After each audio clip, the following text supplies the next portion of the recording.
Hai guys, ketemu lagi dengan aku di channel Lady Din. Semoga kalian semua dalam keadaannya sehat dan bahagia.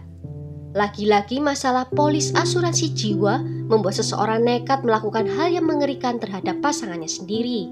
Apa yang terjadi dan bagaimana kisah lengkapnya? Tanpa basa-basi lama-lama, kita langsung masuk ke ceritanya ya. Sebelumnya, jangan lupa untuk subscribe dulu channel ini dan nyalakan lonceng notifikasinya supaya kalian tahu video terbaru dari aku.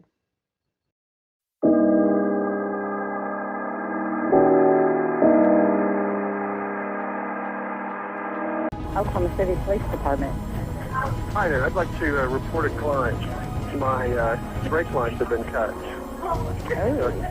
That sounds like attempted murder, don't you think? Brenda Evers yang cantik dan bertubuh mungil lahir pada tanggal 16 Desember 1963. Dia dibesarkan di sebuah rumah yang tampaknya sangat indah di kota Enid di Oklahoma, Amerika Serikat. Dia tumbuh dalam keluarga konservatif dan penganut Kristen yang taat, di mana dia dikenal pendiam dan selalu berpakaian tertutup. Brenda adalah murid yang baik yang selalu mendapatkan nilai di atas rata-rata. Dia juga menikmati berkumpul untuk makan keluarga, mengadakan doa kelompok, dan menjalani kehidupan yang tenang. Seiring bertambahnya usia, teman-teman mengingatnya sebagai gadis yang pemalu yang suka menghabiskan banyak waktu luangnya di gereja dan juga membantu orang lain. Semasa sekolah, Brenda sering menghadiri pertandingan sepak bola lokal, tetapi tidak seperti teman-temannya. Setelah pertandingan berakhir, dia melewatkan pesta dan langsung pulang ke rumah. Rob Andrew adalah seorang pemuda yang berkuliah di Universitas Negeri Oklahoma, dan dia bertemu dengan Brenda yang saat itu duduk di bangku SMA melalui adik laki-lakinya. Keduanya mulai bertemu satu sama lain dan segera berkencan secara eksklusif. Setelah lulus SMA, Brenda mendaftar kuliah di kota Kansas, tetapi setahun kemudian dia dipindahkan ke Stillwater agar bisa lebih dekat dengan Rob. Pasangan ini menikah pada tanggal 2 Juni tahun 1984 dan tinggal di kota Oklahoma sampai Rob menerima posisi di Texas, tempat akhirnya mereka pindah. Rob adalah seorang pria yang manis dan juga dicintai oleh orang-orang yang mengenalnya. Dia menjadi seorang diaken di gereja dan sering melakukan pekerjaan misionaris di Amerika Selatan. Dan keluarga mereka adalah keluarga yang religius dan menjadi bagian dari kegiatan gereja lokal di komunitas mereka. Setelah beberapa tahun, Rob sangat ingin kembali ke Oklahoma, tetapi Brenda senang dengan kehidupannya di Texas, di mana dia memiliki pekerjaan yang dia sukai dan telah membentuk persahabatan yang solid dengan teman-temannya. Hubungan pernikahan mulai memburuk ketika Rob menerima pekerjaan di sebuah biro iklan di Oklahoma, yaitu pekerjaan dengan gaji yang tinggi di perusahaan iklan Jordan. Rob akhirnya kembali ke Oklahoma, tetapi Brenda memutuskan untuk tetap tinggal di Texas. Pasangan itu sempat hidup terpisah selama beberapa bulan, tetapi akhirnya Brenda memutuskan untuk kembali ke Oklahoma juga. Pada tanggal 23 Desember tahun 1990, keluarga ini menyambut anak pertama mereka yang diberi nama Tricity. Dan dengan itu Brenda resmi menjadi seorang ibu rumah tangga, meninggalkan pekerjaan dan juga teman kerjanya. 4 tahun kemudian, anak kedua mereka, Parker, lahir ke dunia. Tetapi pada saat itu, pernikahan Rob dan Brenda berada dalam masalah yang besar. Rob mulai bercerita tentang pernikahannya yang gagal kepada teman-teman dan juga pendetanya, di mana Brenda sering melecehkan Rob secara verbal, mengatakan kepadanya bahwa dia membencinya dan bahwa pernikahan mereka adalah sebuah kesalahan. Pada tahun 1994, Brenda tampaknya telah mengalami transformasi. Wanita yang dulunya pemalu dan konservatif mengubah caranya berpakaian dari yang sederhana dengan tampilan yang lebih provokatif yang terlihat ketat, pendek, dan juga terbuka. Dan dia juga memulai serangkaian perselingkuhan. Pada bulan Oktober 1997, Brenda mulai berselingkuh dengan Rick Nunley, yaitu suami dari seorang temannya. Perselingkuhan ini hanya berjalan beberapa bulan saja. Pada tahun 1999, Brenda bertemu dengan seorang pria bernama James Higgins yang bekerja di sebuah toko kelontong. Brenda muncul di toko itu dengan atasan berpotongan rendah dan rok pendek, dan mereka pun saling menggoda.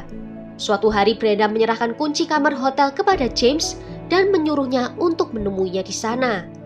Perselingkuhan itu akhirnya berakhir di bulan Mei tahun 2001 karena Brenda sudah mulai merasa bosan. Keluarga Andrews kemudian bertemu dengan James Pavatt, yaitu seorang agen asuransi jiwa di gereja Baptist North Point tempat Brenda dan James mengajar kelas sekolah minggu. James dan Rob akhirnya menjadi teman dan James menjadi sering menghabiskan waktu bersama dengan keluarga Andrews dan anak-anak mereka. Pada pertengahan tahun 2001, James membantu Rob membuat polis asuransi jiwa senilai $800.000 Amerika dan membuat Brenda sebagai penerima manfaat utama. Di sekitar waktu yang sama, Brenda dan James mulai berselingkuh. Perselingkuhan ini juga diketahui oleh orang-orang di gereja sehingga mereka diminta untuk mundur dari pelayanan mereka. Pada musim panas berikutnya, James menceraikan istrinya dan pada bulan Oktober Brenda mengajukan gugatan cerai atas Rob yang memang sudah hidup terpisah selama beberapa waktu. Begitu surat cerai diajukan, Brenda menjadi lebih vokal tentang penghinaannya terhadap suaminya. Dia mulai memberitahu teman-temannya bahwa dia membenci Rob dan berharap dia segera mati. Pada tanggal 26 Oktober tahun 2001, seseorang memutus kabel rem di mobilnya Rob. Keesokan paginya, James dan Brenda membuat panggilan telepon palsu mengatakan kalau Brenda masuk ke rumah sakit. Hal ini dilakukan dengan harapan Rob akan mengalami kecelakaan lalu lintas saat menuju ke rumah sakit. Namun rencana itu gagal karena Rob menemukan kabel remnya terputus sebelum menerima panggilan telepon itu. Dia bertemu dengan polisi dan memberitahu mereka bahwa dia curiga kalau istrinya dan James mencoba untuk membunuhnya untuk bisa mendapatkan uang asuransi. Setelah insiden dengan rem itu, Rob memutuskan untuk menghapus Brenda dari polis asuransi jiwanya dan menjadikan saudaranya sebagai penerima manfaat yang baru. Namun James mengetahuinya dan memberitahu Rob bahwa kebijakan tersebut tidak dapat diubah. Tidak mau menerima kata-kata dari James, Rob menelpon supervisornya James dan dia menceritakan bahwa menurutnya James dan Brenda berusaha membunuhnya. Pada tanggal 20 November tahun 2001, Rob pergi menjemput anak-anaknya di rumah Brenda untuk bisa merayakan Thanksgiving bersama. Brenda mencegat Rob di jalan masuk dan bertanya apakah dia bisa masuk ke garasi dan menyalakan api di tungku. Ketika Rob berlutut untuk melakukannya, James menyelinap masuk dan menembak langsung ke arah perutnya dengan senapan kaliber 16. Dan kemudian dengan senjata yang sama, Brenda melakukan tembakan yang kedua yang langsung mengakhiri hidup dari Rob. Brenda juga menyuruh James menembaknya di bagian anggota tubuh yang berdaging seperti lengannya agar terlihat seolah-olah beberapa orang perampok telah menyerang dirinya dan juga suaminya. Untuk memastikan tidak ada yang melihatnya kabur dari TKP, James bersembunyi di rumah tetangga selama beberapa hari. Tetangga itu sedang berada di luar kota dan telah menitipkan kepada Brenda kunci cadangan rumah. Brenda kemudian menelpon 911 dan melaporkan bahwa 2 perampok bersenjata yang memakai topeng menembak Rob dan juga dirinya. Ketika polisi tiba, Brenda memberitahu mereka bahwa 2 pria bersenjata telah menyerang Rob di garasi dan juga menembak lengannya saat mereka berusaha melarikan diri. Brenda kemudian dibawa ke rumah sakit dan juga dirawat di sana. Anak-anak Brenda ditemukan di kamar tidur menonton televisi dengan volume yang dikeraskan dan mereka tidak tahu apa yang telah terjadi di bawah. Penyelidik juga mencatat dengan curiga bahwa tampaknya mereka tidak berkemas-kemas untuk menghabiskan akhir pekan bersama ayah mereka. Penyelidik juga mengetahui kalau Rob memiliki senapan ukuran 16, tetapi Brenda menolak untuk membiarkan Rob membawanya ketika pindah. Mereka menggeledah rumah, namun tidak menemukan senapan itu di mana-mana. Sementara itu, penggeledahan di rumah tetangga sebelah mengungkapkan seseorang telah masuk ke sana, karena rak sepatu di rumah itu hancur terhinjak oleh seseorang. Selongsong senapan ukuran 16 juga ditemukan di lantai kamar tidur, dan beberapa peluru kaliber 22 ditemukan di loteng. Namun tidak ada tanda-tanda masuk secara paksa ke dalam rumah. Tetangga Brenda saat itu sedang berada di luar kota ketika pembunuhan terjadi, tetapi mereka meninggalkan Brenda sebuah kunci rumah mereka. Bukti memberatkan berikutnya datang dari putrinya James yang telah meminjamkan mobilnya kepada ayahnya pada hari pembunuhan setelah dia menawarkan untuk memperbaikinya. Namun saat mobil itu dikembalikan, dia menyadari kalau mobil itu belum diservis dan juga menemukan adanya peluru kaliber 22 di lantai mobil. Dan peluru itu memiliki merek yang sama dengan 3 peluru kaliber 22 yang ditemukan di loteng rumah tetangga.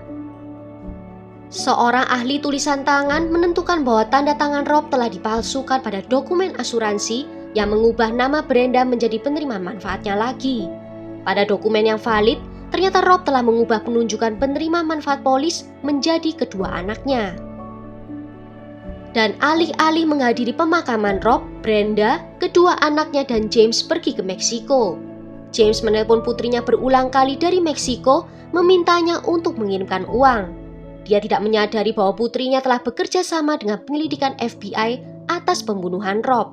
Pada akhir bulan Februari 2002, setelah kehabisan uang, James dan Brenda masuk kembali ke Amerika Serikat dan ditangkap di Hidalgo, Texas. Dan bulan berikutnya, mereka diekstradisi ke kota Oklahoma. James dan Brenda didakwa dengan pembunuhan tingkat pertama dan juga konspirasi untuk melakukan pembunuhan tingkat pertama. Dalam persidangan, pengacara James kemudian menyatakan bahwa penyelidik tidak memiliki bukti DNA atau sidik jari.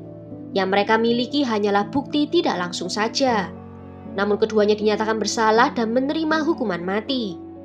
Brenda tidak pernah menunjukkan penyesalan atas perannya dalam pembunuhan suaminya dan mengklaim kalau dirinya tidak bersalah. Pada hari Brenda secara resmi dijatuhi hukuman, dia menatap langsung ke wajah hakim distrik dan mengatakan bahwa putusan hakim itu adalah jatuhnya sistem keadilan dan bahwa dia akan berjuang sampai dia dibenarkan. Pada tanggal 21 Juni 2007, banding Brenda ditolak oleh Pengadilan Banding Pidana Oklahoma dengan suara 4-1. Hakim setuju dengan argumen Brenda bahwa beberapa kesaksian di persidangan seharusnya tidak dapat diterima. Pada tanggal 15 April 2008, Mahkamah Agung Amerika menolak banding Brenda atas keputusan pengadilan sebelumnya yang akhirnya menguatkan keyakinan atas hukumannya. Meskipun belum ada eksekusi yang dilakukan di negara bagian itu sejak tahun 2015, Brenda tetap menjadi terpidana mati di pusat permasyarakatan Maple Basin di McLeod, Oklahoma.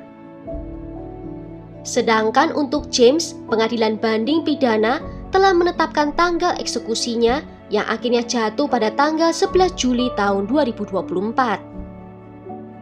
Well, sampai di sini dulu cerita kali ini. Bagaimana menurut kalian tentang kasus ini? Tulis ya pendapat kalian di kolom komentar. Akhir kata terima kasih karena sudah nonton video ini sampai akhir. Sampai jumpa di video berikutnya. Ciao!